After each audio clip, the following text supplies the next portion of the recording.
Welcome to the Short Funk Podcast. I'm Tom Barbalet, and today going through boxes.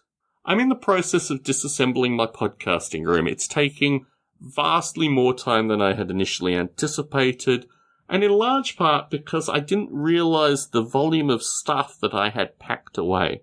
One of the commitments I've made is to go through old boxes and take old media. Here I'm fundamentally talking about CDs and donating the CDs to charity.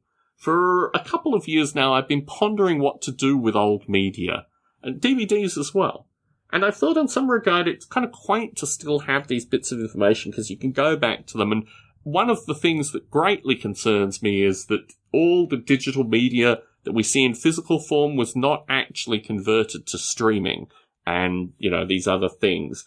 There's music, there's films, there's a variety of things that never made the transition over into the digital streaming realm, and I own a lot of that stuff. I own it in books as well. I haven't been quite so critical in book domain, but I'm certainly very critical in the DVD and CD domain. And in this regard, I'm greatly reducing the stuff that I own, but it is a slow and meticulous process involving holding things in your hand, individual items, and making decisions based on it. And that is really what is taking the majority of the time associated with the podcast room cleanup. In doing this, I am finding series of artifacts that I cannot in good conscience get rid of.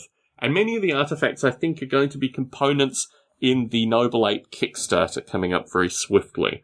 So I've created a small box of artifacts that will go into that. The process of exploring your life as junk is one that I have reflected on and ultimately frequently gone into over many years. The junk that I have left over has come through a variety of iterations, and I reflect on the late Timothy Leary in this regard. Timothy Leary kept a lot of his junk. So now these things exist as artifacts that, folks such as Bruce Damer can hold on to. But I think most importantly that we do not live in this world going forward.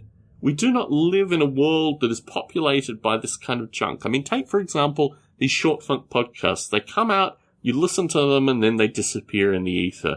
They're not something that you physically hold on to. There's stuff that's presented to you, but it doesn't have any existence following that. And I'm interested now in exploring information in that regard. That these physical things, these heavy things, many of which I carry up into our attic, are things that are part of a previous generation, a previous mentality. And the sooner that I update my perspective, as soon as I agree fundamentally with the next generation that's not burdened by these things, I can start looking at how I can move my ideas into this particular perspective. What is curious through this is I end up with things like pairs of soldering irons. I have my grandfather's soldering iron. I have at least 2 soldering irons that we have owned that I found through this.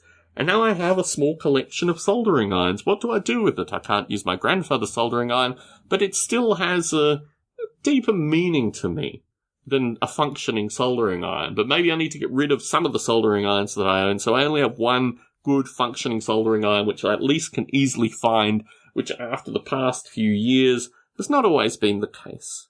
The books, the paperwork, all this kind of stuff I hold in my hands and I ask myself, is this a unique thing? If it's not a unique thing, I dispose of it. It either goes to a charity or it goes in the trash. And as I work through my life in these plastic bins that are slowly decomposed into like a 1/5 to an 1/8 of what they originally contained, I start to wonder about what the remainder here holds and whether in 2 to 5 years' time I will just get sick of holding on to all these soldering irons and fix all of that accordingly. It is a curious process to go through one's possessions so critically. And now I'm going through it really critically. I'm disappointed that a lot of the stuff actually made it up into the attic. Maybe I should bring it down and do similar critical analysis to it. Tom Barbalet in San Jose, signing out.